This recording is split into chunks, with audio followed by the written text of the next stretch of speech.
Father Chris Pollard is a former attaché in the Permanent Observer Mission of the Holy See to the United Nations. Father, when the Holy Father speaks to the UN General Assembly tomorrow, what will make his address unique? It's unique for one reason, because he's not speaking at an event as much as his speaking is an event. It is. Probably the world's largest gathering of heads of state to listen to a pope at any time in history. As soon as he's done, the World Summit on Sustainable Development Goals will begin immediately in that same General Assembly Hall. That'll continue for 2 days, and then on Monday the general debate begins. So it's actually the kickoff of a great many diplomatic activities. Given that setting, and on the heels of Laudato Si being released this summer, do you expect his main focus to be on the environment?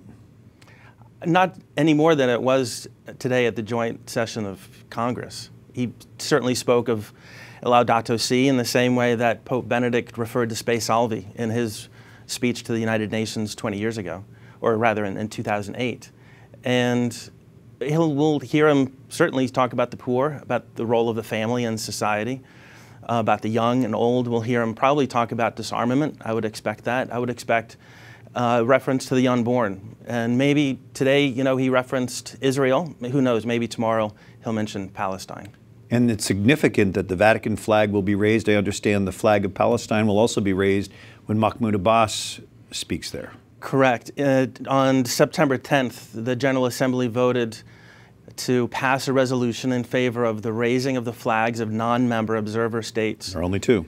And that resolution only mentioned Palestine by name. The Holy See was conspicuously silent in the course of those, and unreferenced in the course of those negotiations. But in recent days, the UN staff approached the Holy See to inquire about flying the Holy See flag, and it'll go up tomorrow without ceremony, but nevertheless, that's the first time that's ever happened.